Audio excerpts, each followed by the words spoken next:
Y más adelante encuentra en el capítulo 13, versículo 9, y Saulo, lleno del Espíritu Santo, puso sus ojos en él. Aquí él está en algún punto más adelante, todavía lleno del Espíritu Santo. Capítulo 13, versículo 52, me encanta esto. Y los discípulos fueron llenos de gozo y del Espíritu Santo. ¿Y qué pasó? Sucedió en Iconio que estaban juntos en la sinagoga de los judíos y entonces hablaron de tal manera que una gran multitud, tanto de judíos como de griegos, que creyeron. ¿No es eso maravilloso? Cuando Dios quiere que alguien ministre a su iglesia, cuando Dios quiere que alguien esté a cargo de una obra misionera pionera, cuando Dios quiere que alguien gane personas para Cristo, le encuentra a alguien que, lleno del Espíritu, alguien que es impulsado en la voluntad de Dios por la presión del Espíritu de Dios, permeado por el sabor de Jesús mismo, y alguien que está controlado de manera absoluta por ese poder. Ese es el estándar que Dios ha establecido. Dice usted, bueno, ese es el significado de la llenura, pero ¿cuál es el medio? ¿Cómo soy llenado? Permítame darle esto rápidamente y vamos a terminar. ¿Cómo consigo la llenura del Espíritu? ¿Cómo puedo conocer esto si es mandado? Bueno, ¿sabe una cosa sorprendente? Oigo a personas orando por la llenura del Espíritu. Usted no tiene que orar por ello. No es una petición de oración, es un mandato. Usted no dice, Señor, oh, quiero ser lleno. Él está ahí arriba diciendo, quiero que seas lleno, quiero que seas lleno. Y usted está diciendo, quiero ser lleno, quiero ser lleno. ¿Lo ve? En cierta manera ese es un estorbo aquí. Si Él le dio a usted un mandato, entonces usted tiene los recursos, ¿verdad? Y el recurso es vaciarse de sí mismo, es cuestión de la confesión de pecado. Pero permítame darle una manera simple de verlo. Involucra rendir su voluntad, su intelecto, su cuerpo, su tiempo, su talento, su dinero, todo a su control. Es la muerte de usted, es la crucifixión de uno mismo, es el matar su propia voluntad, es la mortificación de los miembros de su cuerpo, es la muerte de usted. Cuando usted muere, Él llena. Cuando usted se vacía de sí mismo, Él va a llenarlo. Él va a llenarlo. Permítame darle una ilustración de esto. Ahora observe Efesios capítulo 5 rápidamente. Usted tiene en Efesios capítulo 5, versículo 18, esta afirmación. No se embriaguéis con vino, en lo cual hay disolución, antes bien sed llenos del Espíritu. Ahora, ¿qué sucede cuando usted es lleno del Espíritu? Aquí está lo que pasa. Usted va a hablar entre vosotros en salmos, himnos y cánticos espirituales, versículo 19. Versículo 20 va a estar agradecido, va a dar gracias a Dios por todo. Versículo 21 se van a someter unos a otros. Versículo 22, las esposas llenas del Espíritu se van a someter a sus maridos. Versículo 25, los maridos llenos del Espíritu van a amar a sus esposas. Capítulo 6, versículo 1, hijos llenos del Espíritu van a obedecer a sus padres. Capítulo 6, versículo 4, padres llenos del Espíritu no van a provocar a ir a sus hijos. 6:5, siervos llenos del Espíritu van a ser obedientes. Y 6:9, amos llenos del Espíritu van a tratar a sus siervos bien. Ahora, ¿se da cuenta de eso? ¿No es eso sorprendente? Toda esta llenura del Espíritu nunca produce nada estático en absoluto. Produce canciones, decir gracias, someterse y muchas relaciones humanas correctas. Nadie entra y sale de una experiencia sorprendente. Nadie se cae boca abajo, nadie entra en algún tipo de experiencia de éxtasis. ¿Qué sucede? Simple. Todas las relaciones se corrigen. Su relación con Dios está bien porque usted canta y da gracias. Su relación con otras personas está bien porque usted se somete. Sea en un matrimonio, familia o en una situación de empleo. Todo es muy práctico, todo es muy claro. La llenura del Espíritu afecta a todas estas relaciones con Dios, con nuestras familias, con otros. Ahora permítame mostrarle algo. Observe Colosenses capítulo 3. Este es un paralelo. Este es un paralelo fabuloso.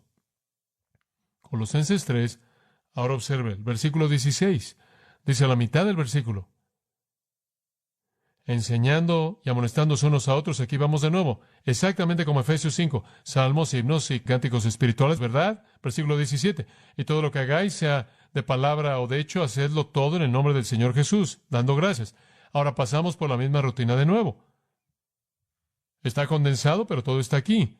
Las esposas se someten a sus maridos, maridos aman a sus esposas, hijos obedecen a sus padres, padres no provocan a sus hijos, siervos obedecen a sus amos.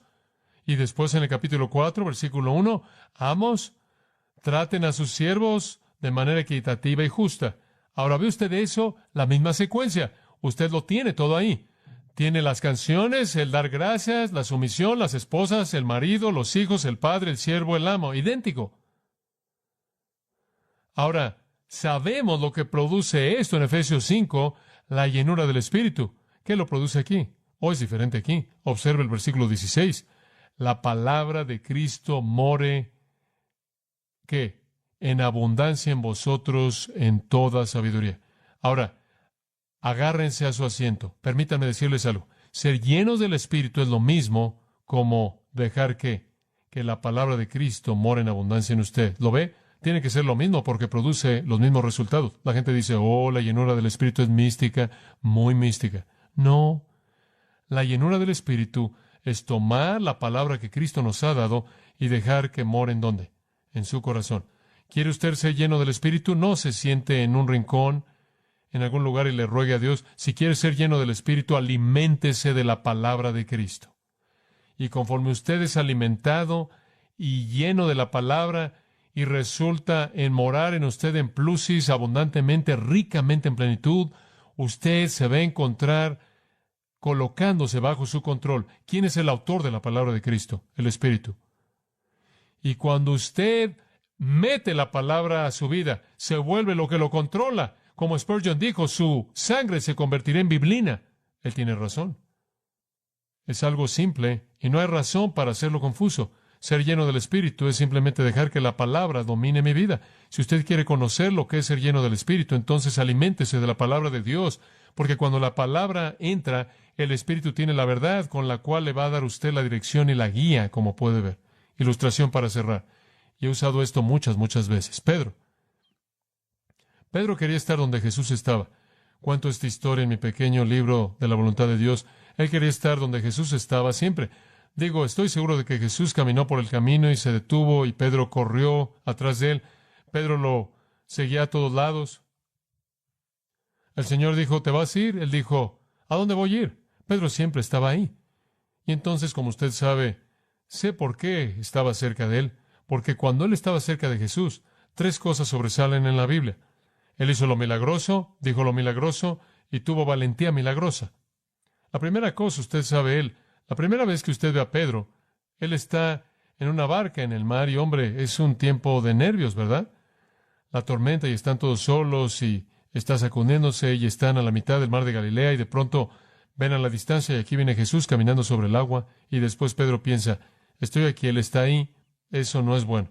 Tengo que cerrar aquí el espacio, ¿lo ve? Y él va a ir con Jesús. Ahora él ha sido un pescador toda su vida. Ha vivido en la costa del mar de Galilea, nunca ha caminado sobre él aún. Cada vez que él se ha metido ahí, él se iba al fondo. Él sabe eso. Nunca ha sido diferente, sin embargo, él sale de la barca y empieza a caminar por el agua y él dice, ja, ja, ja, usted sabe. Bueno, como puede ver, él está inconsciente de lo que estaba haciendo porque su motivación por estar con Jesús superó absolutamente todo. Él simplemente iba donde Jesús estaba. Y claro, él se encontró con Jesús por un tiempo y comenzó a hundirse y el Señor lo sacó, lo levantó y salieron caminando hacia la barca. Usted sabe, apenas me puedo imaginarlo caminando con Jesús de regreso a la barca, sintiéndose bastante bien. Usted sabe, véanos, usted sabe. Y siempre me río, porque un escritor escribió que había una parte de arena ahí y estaban caminando sobre una parte de arena, pero es el mismo escritor que dijo que no hubo un gran pez que tragó a Jonás tampoco. Ese fue el pequeño salvavidas que estaba amarrado a la parte de atrás del barco. Claro, mi pregunta fue, ¿quién oyó de un salvavidas que vomitó? Pero bueno, ese es un comentario al margen. Pero bueno, Pedro y Jesús van caminando a la barca y ¿sabe una cosa? Usted tiene que admitir que cuando Pedro estaba cerca de Jesús, él podía hacer lo milagroso. Digo, él no podía caminar sobre el agua, pero él pudo cuando él estuvo cerca de Jesús, ¿verdad? La próxima vez que lo vemos en nuestra pequeña analogía, él está con los discípulos y Jesús dijo, ¿quién dicen los hombres que soy yo? Mateo 16, y ellos dijeron, oh, algunos dicen que tú eres Elías o Jeremías o alguno de los profetas. Y él dice, bueno, ¿quién dicen que soy yo? Y Pedro dice, tú eres el Cristo, el Hijo del Dios viviente. Y estoy seguro de que él pensó, ¿de dónde salió eso? Como puede ver, la boca de Pedro estaba disponible. Poco después, en ese capítulo, Satanás lo usó, ¿se acuerda? Y Jesús tuvo que decir, quítate de delante de mí, Satanás. Su boca estuvo disponible y después Dios la usó. Tú eres el Cristo, el Hijo del Dios viviente. ¡Qué shock! Y Jesús lo vio y dijo, carne y sangre no te revelaron eso a ti, Pedro. Mi Padre en el cielo te lo reveló. Mi Padre acaba de usar tu boca por un momento ahí. Bueno, no es sorprendente que él quería estar donde Jesús estaba. Él podía hacer lo milagroso y decir lo milagroso. La tercera cosa, él podía tener valentía milagrosa. En el huerto, usted sabe, todos los soldados vinieron para capturar a Jesús, capturarlo y llevárselo al juicio, y Jesús dijo, ¿a quién buscáis? Y el ejército romano entero se cayó. Se cayeron como piezas de dominó. Cayeron sobre el suelo. Y Pedro pensó, esto va a ser fácil, digo, uno, y ya se cayeron. Y entonces él está al lado de Jesús, y se está molestando más y más, y poco después él decide simplemente sacar su enojo. Entonces él saca su espada y comienza con el primer hombre que está enfrente de él. Él iba a acabar con todos. Quizás habían 500 de ellos de la fortaleza antonina. Y él simplemente le corta la oreja a Malco. Y él iba por la cabeza, pero Malco se agachó. No hay duda en mi mente. Él no estaba nada más diciendo, ya te quité la oreja. Usted sabe, esa no era la idea. Él iba por todo. Él comenzó con el primer hombre que estaba enfrente de él. E iba a seguir a lo largo de toda la tropa. Decimos, ¿de dónde sacaste la valentía, hombre? ¿De dónde sacaste la valentía? Bueno, él sabía que lo único que tenía que hacer era simplemente ver a Jesús. Y Jesús podía hacer eso otra vez y todos se caerían. Entonces no tenía nada por qué preocuparse, como puede verlo. Como puede ver, él tuvo la capacidad de hacer lo milagroso, decir lo milagroso, tener valentía milagrosa cuando él estaba cerca de Jesús. No es sorprendente que ahí era donde quería estar. No es sorprendente que cuando Jesús dijo, ¿también se van a ir? Él dijo, ¿a dónde me iría, Señor? Sin embargo, usted sabe lo que pasó. La siguiente ocasión, cuando lo vemos, él está separado de Jesús. Jesús está adentro siendo juzgado. Él está afuera lavando sus manos, o calentando sus manos más bien. Y la Biblia dice que 3 veces hizo ¿qué? Lo negó. ¿No es eso terrible? ¿Sabe una cosa? Lo único que se necesitó fue que Pedro fuera separado de Jesús y fue un fracaso. Gran principio ahí, ¿no es cierto? Dice usted, él fue un cobarde cuando Jesús estaba a unos metros de él. Sí. Y lo que pasó después, Jesús se fue al cielo. Dice usted, oh, ahí se acabó Pedro. Él es un cobarde a unos metros. ¿Ahora qué va a hacer? ¿El Señor regresa al cielo? Más vale que sepultemos al hombre, ¿no? ¿Sabe usted lo que hace? Él se pone de pie el día de Pentecostés y él dice, vosotros hombres de Judea y todos vosotros los que estáis en Jerusalén, sabed esto y oíd mis palabras. Y él procede a predicar de Jesús, a quien vosotros crucificasteis, es el Señor y Cristo. Y él predica una obra maestra, fantástica. Y Dios está usando su boca una vez más y va con inspiración divina. Y él termina, y fueron compungidos en su corazón, y todos claman, ¿qué vamos a hacer? Y él dijo, arrepentíos y bautícense para la remisión de pecados, y recibiréis al Espíritu Santo. Y 3,000 de ellos se arrepintieron. ¿Sabe usted lo que lo vemos hacer? Está diciendo lo milagroso de nuevo. Él está abriendo su boca y Dios está hablando. La próxima vez que usted lo ve, él y Juan van al templo a adorar y hay un hombre que está ahí y él es un mendigo y él lo ve y le dice, plata y oro no tengo, pero te doy lo que tengo. En el nombre de Jesús de Nazaret, levántate y anda. Y el hombre salta y baila y va por el templo haciendo todo eso. Él no solo podía decir lo milagroso, él podía hacer lo milagroso. Y entonces no les gustó lo que él estaba haciendo y entonces lo llevaron ante el Sanedrín y le dijeron, deja de predicar. Y él les dijo, díganme si debo obedecerlos a ustedes o a Dios. Y lo soltaron. Y él salió y comenzó una reunión de oración. Y oraron porque Dios les diera más valentía y salieron y predicaron más. Escuche, me es sorprendente que cuando Pedro estuvo con Jesús, él podía hacer lo milagroso, decir lo milagroso y tener valentía milagrosa. Más adelante, cuando Jesús estaba de regreso en el cielo, él podía hacer lo milagroso, decir lo milagroso y tener valentía milagrosa. Dice usted, ¿cuál es la conexión? Antes de que él se pusiera de pie en Pentecostés, la Biblia dice en Hechos 2:4 que fueron todos llenos ¿de qué? Del Espíritu Santo. Ahora escucha, aquí está la conclusión.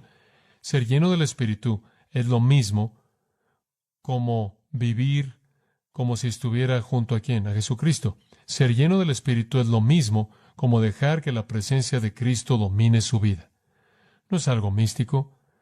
Es llenarme a mí mismo con la palabra de Dios para que la verdad de Cristo domine mi pensamiento. Y después el Espíritu de Dios, conforme cedo a la verdad de Cristo en mí, me llevará a ser y decir y ser lo que Dios quiere que sea. Más de eso la próxima semana. Oremos.